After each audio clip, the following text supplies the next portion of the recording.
बिस्मिल्लाहिर्रहमानिर्रहीम अस्सलाम वालेकुम फ्रेंड्स। जैसा कि लास्ट वीडियो में हमने डिस्कस किया था इंटरनेशनल मोबिलिटी प्रोग्राम और अटलांटिक इमिग्रेशन पायलट प्रोग्राम। आज की वीडियो बहुत इंपॉर्टेंट है। इसमें मैं कुछ ऐसी टिप्स आपको बताऊंगा जिससे आपके लिए बहुत आसानी हो जाएगी उन एम्प्लॉयज़ को सर्च करने में जो फॉरेन वर्कर्स को हायर कर रहे हैं, और आपको अपने मतलब का ऑक्यूपेशन, जिस ऑक्यूपेशन से आप ताल्लुक़ रखते हैं, वो ढूंढने में बहुत आसानी होगी। तो प्लीज़ इस वीडियो को एंड तक देखिएगा, इसको स्किप नहीं करना, बहुत इंपॉर्टेंट प्रोसेस है। यहाँ पे फ्रेंड्स ये बात समझ लेना बिल्कुल ज़रूरी है कि अटलांटिक इमिग्रेशन पायलट प्रोग्राम एक बिल्कुल सेपरेट प्रोग्राम है। इसको 4 प्रोविंस मिल के चलाते हैं। वो 4 प्रोविंस हैं new Brunswick, new फाउंडलैंड and Labrador, Prince Edward island और नोवा स्कोशिया। फ्रेंड्स, आज की वीडियो में मैं आपको बताऊंगा कि अटलांटिक इमिग्रेशन पायलट प्रोग्राम से आप लोग कैसे फ़ायदा उठा सकते हैं। आपने अपनी एप्लीकेशंस इंटरनेशनल मोबिलिटी प्रोग्राम के अंडर ही सबमिट करानी है, लेकिन उसके लिए बहुत एडवांटेज आप ले सकते हैं अटलांटिक इमिग्रेशन पायलट प्रोग्राम से। ये हम आज की वीडियो में डिस्कस करेंगे। आपको मैं पूरा तरीका समझाऊंगा कि आपने अटलांटिक इमिग्रेशन पायलट प्रोग्राम से कैसे फ़ायदा उठाना है, उसके एम्प्लॉयर्स को कैसे सर्च करना है, और इंटरनेशनल मोबिलिटी प्रोग्राम में एप्लीकेशन कैसे सबमिट करवानी है। आप में से जो भी व्यूअर्स नए हैं मेरे चैनल पे, प्लीज़ इस चैनल को सब्सक्राइब कर लें और बेल आइकन का नोटिफिकेशन ऑन कर दें ताकि हर आने वाली वीडियो आपको टाइम से मिल सके। बहुत शुक्रिया। तो फ्रेंड्स, अब हम डायरेक्ट आज के अपने टॉपिक पे आते हैं, जो है अटलांटिक इमिग्रेशन पायलट प्रोग्राम को कैसे मर्ज करना है आपने, उससे कैसे फ़ायदा उठाना है इंटरनेशनल मोबिलिटी प्रोग्राम के लिए। तो उसके लिए हमारे पास जो बहुत बड़ा एडवांटेज है अटलांटिक इमिग्रेशन पायलट प्रोग्राम की तरफ से, वो है उनकी डेजिग्नेटेड एम्प्लॉयर्स की लिस्ट। ये वो एम्प्लॉयर्स हैं जो ऑलरेडी कैनेडियन इमिग्रेशन के साथ रजिस्टर्ड हैं, जो फॉरेन वर्कर्स को हायर करते हैं, जो मैंने बहुत से फ्रेंड्स के साथ शेयर भी की है। और भी जिन लोगों को चाहिए वो मुझे ईमेल कर सकते हैं, वो मैं लिस्ट आपको भेज दूंगा। और फ्रेंड्स, हर प्रोविंस के डेजिग्नेटेड एम्प्लॉयर्स की एक सेपरेट लिस्ट है। आज हम किसी एक प्रोविंस की लिस्ट ओपन करके देख लेते हैं। प्रिंस एडवर्ड आइलैंड के जो डेजिग्नेटेड एम्प्लॉयर्स हैं, जिन्होंने खुद को रजिस्टर करवाया है इमिग्रेशन डिपार्टमेंट के साथ, तो आप लोग देख सकते हैं अपनी स्क्रीन पे। ये हैं प्रिंस एडवर्ड आइलैंड के डेजिग्नेटेड एम्प्लॉयर्स। और फ्रेंड्स, ये आपकी स्क्रीन पे शो हो रहा है प्रिंस एडवर्ड आइलैंड का ऑफिशियल पोर्टल है उनकी इमिग्रेशन का। आप वहाँ से भी ये लिस्ट देख सकते हैं। तो इसमें से एग्जांपल के लिए हम 1 या 2 एम्प्लॉयर्स ले लेते हैं और उनको चेक करते हैं कि क्या इस वक्त वो हायरिंग कर रहे हैं, कोई वैकेंसी है उनके पास। तो इसमें से हम कोई भी फार्मिंग की जॉब्स ढूंढने की कोशिश करते हैं, क्योंकि हमारे ज़्यादा व्यूअर्स की ये डिमांड है कि फार्मिंग कैटेगरी में जॉब्स होनी चाहिए। तो फ्रेंड्स, यहाँ पे है एक्सटोनडेल फार्म्स लिमिटेड। तो हमने इस नाम को यहाँ से कॉपी कर लेना है। और अब हम आ जाएंगे जॉब बैंक कनाडा, जो कैनेडियन जॉब्स के लिए बहुत ही ऑथेंटिक पोर्टल है, तो उस पर सर्च करना ज़्यादा मुनासिब है।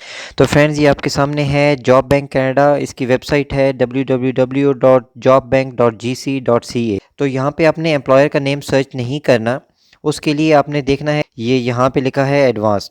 तो आपने एडवांस पे क्लिक करना है। तो आपके पास जो नया पेज ओपन हुआ है, इस पे एम्प्लॉयर नेम आ रहा है। यहाँ पे आपने जो एम्प्लॉयर नेम कॉपी किया था उसको यहाँ पे पेस्ट कर देंगे और उसके बाद इसको सर्च कर लेना है। तो इससे हमें ये पता चल जाएगा कि क्या ये एम्प्लॉयर इस वक्त हायरिंग कर रहा है, इसके पास कोई जॉब अवेलेबल है या नहीं। तो इसको हम सर्च कर लेते हैं। फ्रेंड्स, अब हमारे सामने सर्च रिजल्ट्स शो हो रहे हैं। इस एम्प्लॉयर के पास इस वक्त वैकेंसी है डेयरी फार्म वर्कर्स की। तो ये डेयरी फार्म्स हैं, जो कैटल फार्म्स होते हैं, इनके पास वैकेंसी है डेयरी फार्म वर्कर। तो फ्रेंड्स, इसी तरह हम एक और एम्प्लॉयर को भी यहाँ पे सर्च कर लेते हैं। तो यहाँ पे हम कोई और फार्मिंग की कंपनी ढूंढ लेते हैं, और ये एक है, कंपनी का नेम शो हो रहा है इंडियन रिवर फार्म्स। तो यहाँ से हम इस नाम को कॉपी कर लेंगे और वापस आ जाएंगे हम जॉब बैंक कनाडा की वेबसाइट पे। और इसका वही तरीका है कि आपने एडवांस पे क्लिक करना है और यहाँ पे अपने एम्प्लॉयर नेम में वो कंपनी का नाम दोबारा पेस्ट कर देना है और इसको सर्च कर लेते हैं।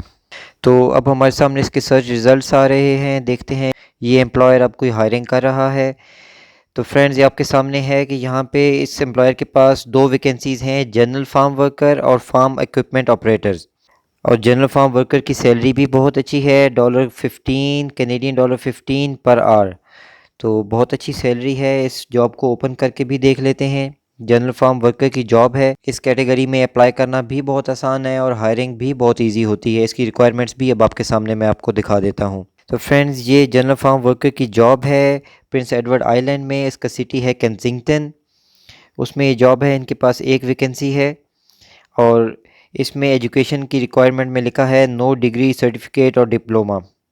और एक्सपीरियंस में लिखा है विल ट्रेन, मीन्स इनको एक्सपीरियंस की ज़रूरत नहीं है, ये आपको खुद ट्रेनिंग देंगे जॉब के लिए। तो अब इसमें शो हाउ टू अप्लाई पे क्लिक करके देख लेते हैं कि इसमें एप्लीकेशन का क्या तरीका है। और इसमें आ रहा है इनका ईमेल एड्रेस। तो सिर्फ सिंपल आपने अपना रिज्यूमे और कवरिंग लेटर इस ईमेल एड्रेस पे सेंड करना है इस जॉब को अप्लाई करने के लिए। तो फ्रेंड्स, जैसा कि आपने यहाँ पे देखा कि हमने दो एम्प्लॉयर्स को सर्च किया है, दोनों फार्मिंग कैटेगरी से रिलेटेड थे और इन दोनों के पास जॉब्स अवेलेबल थी। ये दोनों डिजिग्नेटेड एम्प्लॉयर्स इस वक्त हायरिंग कर रहे हैं और इसमें एक एम्प्लॉयर के पास तो जनरल फार्म वर्कर की भी वैकेंसी है। इस पे आपने अपनी रिज्यूमे और कवरिंग लेटर भेजना होता है, लेकिन मैं बहुत बार ये बात पहले भी बता चुका हूँ और एक बार फिर रिपीट कर रहा हूँ कि आपका कवरिंग लेटर और रिज्यूमे दोनों प्रॉपर कैनेडियन फॉर्मेट में होना बहुत ज़रूरी है, क्योंकि कनाडा में एम्प्लॉयर्स उन एप्लीकेशंस को कंसिडर ही नहीं करते जो प्रॉपर फॉर्मेट में नहीं होती। तो फ्रेंड्स, अब मैं आपको बताता हूँ कि इंटरनेशनल मोबिलिटी प्रोग्राम का क्या प्रोसेस है, उसकी रिक्वायरमेंट्स और उसकी क्या डिटेल्स हैं। तो फ्रेंड्स, अब आपके सामने है कैनेडियन इमिग्रेशन का ऑफिशियल पोर्टल। इस पे हम देखते हैं अटलांटिक इमिग्रेशन पायलट प्रोग्राम, उसका वर्क परमिट और इंटरनेशनल मोबिलिटी प्रोग्राम। तो कैनेडियन इमिग्रेशन हमें खुद ऑफर करती है, इसमें आप इन दोनों प्रोग्राम्स को मिला के कैसे फ़ायदा उठा सकते हैं। तो हम देख लेते हैं कि इसका क्या प्रोसेस है। Atlantic immigration pilot program 3 federal programs के अंडर चलता है और ये मार्च 6, 2017 से चल रहा है और इसकी लास्ट डेट है 31 दिसंबर 2021। मींस इस साल के एंड पे अटलांटिक इमिग्रेशन पायलट प्रोग्राम ख़त्म हो जाएगा। तो इसमें क्लियरली मेंशन है कि international mobility program foreign workers को फैसिलिटेट करने के लिए बनाया गया है और इसमें सारी डिटेल्स मौजूद हैं। इसका एलिजिबिलिटी क्राइटेरिया हम देख लेते हैं क्या है। इसमें आपको एक टेम्प्रेरी वर्क परमिट इशू होता है। इसमें आप देख सकते हैं कि 1 साल का टेम्प्रेरी वर्क परमिट होता है जो लीमिया से एग्जेम्प्ट होता है, जिसमें आपको लेबर मार्केट इम्पैक्ट असेसमेंट की ज़रूरत नहीं, क्योंकि लीमिया का प्रोसेस बहुत लंबा है और ज़्यादातर एम्प्लॉयर इसलिए फॉरेन वर्कर्स को अवॉइड करते हैं क्योंकि उनको लीमिया के एक मुश्किल प्रोसेस से गुजरना पड़ता है। तो इंटरनेशनल मोबिलिटी प्रोग्राम के अंडर लीमिया की ज़रूरत नहीं होती। तो फ्रेंड्स, इसमें हम देख लेते हैं कि आपको ये 1 साल का वर्क परमिट की एलिजिबिलिटी के लिए क्या ज़रूरत होता है। तो फ्रेंड्स, जैसा कि आप अपनी स्क्रीन पे देख रहे हैं, 1 साल का वर्क परमिट जिसमें फॉरेन नेशनल्स को ऑनलाइन एप्लीकेशन सबमिट करवाना होती है वर्क परमिट के लिए। और उस ऑनलाइन एप्लीकेशन के लिए आपको क्या ज़रूरत होता है, एक referral letter issued by the one of Atlantic provinces. तो ये जो 4 प्रोविंस मैंने आपको पहले भी बताए हैं, Nova Scotia, new Brunswick, new फाउंडलैंड and Labrador, Prince Edward island, in 4 province में से किसी भी एक प्रोविंस के डेजिग्नेटेड एम्प्लॉयर से आपको एक जॉब ऑफ़र चाहिए और उसका एक रेफरल लेटर चाहिए होता है। वो भी मैं आपको आगे जाके बताता हूँ कि रेफरल लेटर कैसे मिलता है।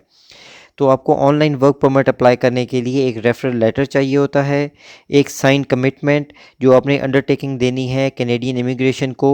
और ये कमिटमेंट होती है कि अब जब भी आपको वर्क परमिट की एप्लीकेशन सबमिट करवाएंगे उसके 90 डेज़ के अंदर आपने पीआर की एप्लीकेशन सबमिट करवानी है। तो फ्रेंड्स, इस प्रोग्राम की बहुत अच्छी बात यह है कि इसमें सिर्फ वर्क परमिट नहीं मिल रहा, ये वर्क परमिट सिर्फ एक टेम्प्रेरी होता है कि आप वहां पहुंच के अपनी जॉब स्टार्ट कर सकें, लेकिन इसमें आपको कनाडा की परमानेंट रेजिडेंसी मिल रही है जो लेटर ऑन आपको सिटीज़नशिप तक लेके जाती है। तो 90 डेज़ के अंदर आपने कनाडा की पीआर अप्लाई करनी होती है। और उसके बाद है N offer of employment number, लीमिया exemption number. तो ये लीमिया एग्जेम्पशन नंबर कैसे मिलता है ये भी मैं आपको आगे जाके बताता हूँ। और proof of work experience in support of the occupation sort and education. तो प्रूफ ऑफ वर्क एक्सपीरियंस आपने देना है। तो जो भी आपने अपना ऑक्यूपेशन सेलेक्ट किया है, अपने एम्प्लॉयर्स के साथ डॉक्यूमेंटेशन की है, उसका प्रूफ आपने वर्क परमिट की एप्लीकेशन के लिए ऑनलाइन सबमिट कराना होता है। और फ्रेंड, इसकी कुछ और रिक्वायरमेंट्स हैं वो भी मैं आपको यहाँ बता देता हूँ कि इसमें आपको आइल्स ज़रूरी होता है। मिनिमम 4 बैंड में आपने आइल्स क्लियर करना होता है। ये आइल्स आपका 2 साल से पुराना नहीं होना चाहिए, लास्ट 2 ईयर्स के अंदर ही आइल्स करना ज़रूरी है। और इसमें एजुकेशन की भी रिक्वायरमेंट है, जिसमें हायर सेकेंडरी स्कूल का डिप्लोमा आपको चाहिए, सर्टिफिकेट चाहिए। और इसमें शामिल है कि आपने अपने क्रेडेंशियल की असेसमेंट करवानी है। जो भी आपके पास डिग्री या सर्टिफिकेट्स हैं वो आपको वेस्ट से उसकी असेसमेंट करवानी होती है। ये एक ऑनलाइन प्रोसेस है, आप वेस्ट की वेबसाइट पे जाके अपने डॉक्यूमेंट्स की असेसमेंट करवा सकते हैं। तो फ्रेंड, इस प्रोग्राम की रिक्वायरमेंट्स आपने देखी हैं। इसमें 2 चीज़ें ऐसी थीं जो मैंने आपको बताया था कि मैं आपको आगे चल के बताऊंगा। एक है रेफरल लेटर और दूसरा है एम्प्लॉयमेंट नंबर। अब मैं आपको बताता हूं कि रेफरल लेटर आपको कैसे मिलेगा। तो फ्रेंड, जब आपका एम्प्लॉयर आपको एक जॉब ऑफ़र लेटर इशू करता है तो वो जॉब ऑफ़र लेटर वो प्रोविंस की इमिग्रेशन डिपार्टमेंट को जाके सबमिट करवाता है। तो तब प्रोविंस का इमिग्रेशन डिपार्टमेंट एक रेफरल लेटर इशू करता है और उस रेफरल लेटर में ये तमाम चीज़ें मेंशन होती हैं, जिसमें आपका date of issue of the letter है, एप्लीकेंट का नेम, सिटीज़नशिप, एम्प्लॉयर का नेम, उसका एड्रेस, कॉन्टैक्ट इन्फॉर्मेशन और आपकी एम्प्लॉयमेंट की स्टार्ट डेट होती है और किस प्रोग्राम के अंडर आपने अप्लाई किया है वो उस प्रोग्राम का नेम मेंशन होता है। एम्प्लॉयर की तरफ से जो रिक्वेस्ट की गई होती है कि 1 साल का वर्क परमिट इशू किया जाए और वो रिक्वेस्ट की स्टेटमेंट मेंशन होती है। उसमें ये भी मेंशन होता है कि एम्प्लॉयर को बहुत अर्जेंटली आपकी ज़रूरत है, इसलिए आप पीआर का प्रोसेस कंप्लीट होने से पहले ही कनाडा मूव हो रहे हैं। ये चीज़ मेंशन होनी उसमें बहुत ज़रूरी है, क्योंकि ये एक पीआर का प्रोसेस है और नॉर्मली पीआर के प्रोसेस में काफ़ी टाइम लगता है, 18 माह तक लग जाते हैं। तो इसलिए वर्क परमिट लेके फ़ौरी तौर पे कनाडा मूव हुआ जा सकता है। तो फ्रेंड्स, मैंने आपको आज की वीडियो में एक ओवरव्यू दिया है अटलांटिक इमिग्रेशन पायलट प्रोग्राम से कैसे फ़ायदा उठाना है अपने इंटरनेशनल मोबिलिटी प्रोग्राम के अंडर अप्लाई करने के लिए। तो इसके बारे में अगर आपके मज़ीद कोई क्वेश्चंस हैं तो आपको मुझे ईमेल कर सकते हैं, कमेंट्स में पूछ सकते हैं। मैं कोशिश करूँगा कि मैं सबको रिप्लाई करूँ। तो दोस्तों, अगर आपको मेरी आज की वीडियो पसंद आई है तो प्लीज़ इसको लाइक कीजिए, अपने दोस्तों के साथ, फ्रेंड्स के साथ शेयर कीजिए और कमेंट में बताइए अगर आपके कोई सवाल है, आपको हमारी वीडियोस कैसी लग रही हैं और आप किन टॉपिक्स पे मज़ीद वीडियोस देखना चाहते हैं। बहुत शुक्रिया, थैंक यू, अल्लाह हाफ़िज़।